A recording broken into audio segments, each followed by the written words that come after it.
অবশেষে ভেঙে পড়তে যাচ্ছে নেতানিয়াহুর সরকার। অন্যদিকে যুক্তরাষ্ট্রের সঙ্গে দূরত্ব বাড়ছে ইসরায়েলের। ট্রাম্পের বলয় থেকে বের হয়ে সংযুক্ত আরব আমিরাতের সঙ্গে বড় ধরনের প্রতিরক্ষা চুক্তি করতে যাচ্ছে নেতানিয়াহু। ইসরায়েলের আইন প্রণেতারা পার্লামেন্ট ভেঙে দেয়ার একটি বিলের পক্ষে প্রাথমিক অনুমোদন দিয়েছেন। বুধবার অনুষ্ঠিত প্রাথমিক ভোটাভুটিতে 120 সদস্যের পার্লামেন্ট নেসেটে 110 জন বিলের পক্ষে ভোট দেন। বিপক্ষে কেউ ভোট দেননি। বাকি সদস্যরা ভোটদানে বিরত ছিলেন। বিলটি এগিয়ে নেওয়া গেলে দেশটিতে আগাম নির্বাচনের পথ তৈরি হতে পারে। প্রধানমন্ত্রী বেনিয়ামিন নেতানিয়াহু বর্তমানে জোটসঙ্গী কট্টর ধর্মীয় দলগুলোর চাপের মুখে রয়েছেন। তার ডানপন্থী জোট সরকার ভেঙে পড়ার আশঙ্কাও দেখা দিয়েছে।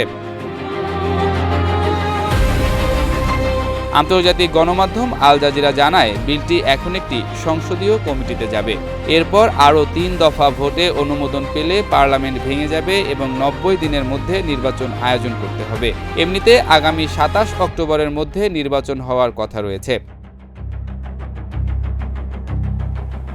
অতি রক্ষণশীল ধর্মীয় দলগুলো অভিযোগ করছে, তাদের সম্প্রদায়ের তরুণদের বাধ্যতামূলক সামরিক সেবা থেকে অব্যাহতি দেওয়ার প্রতিশ্রুতি পূরণে ব্যর্থ হয়েছেন নেতানিয়াহু। এই রাজনৈতিক অস্থিরতার মধ্যে বিরোধী দলগুলো চলতি মাসের শুরুতে পার্লামেন্ট ভেঙে দেওয়ার নিজস্ব বিল আনার ঘোষণা দেয়।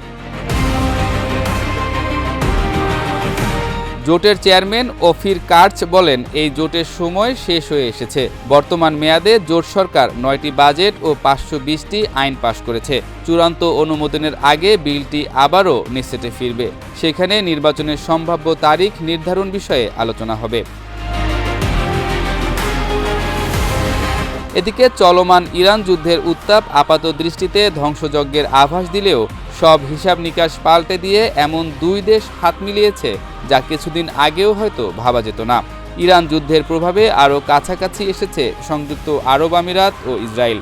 সবাইকে চমকে দিয়ে সামরিক সক্ষমতা বৃদ্ধি ও যৌথভাবে আধুনিক প্রযুক্তি কিনতে তারা গড়ে তুলেছে এক বিশেষ প্রতিরক্ষা তহবিল।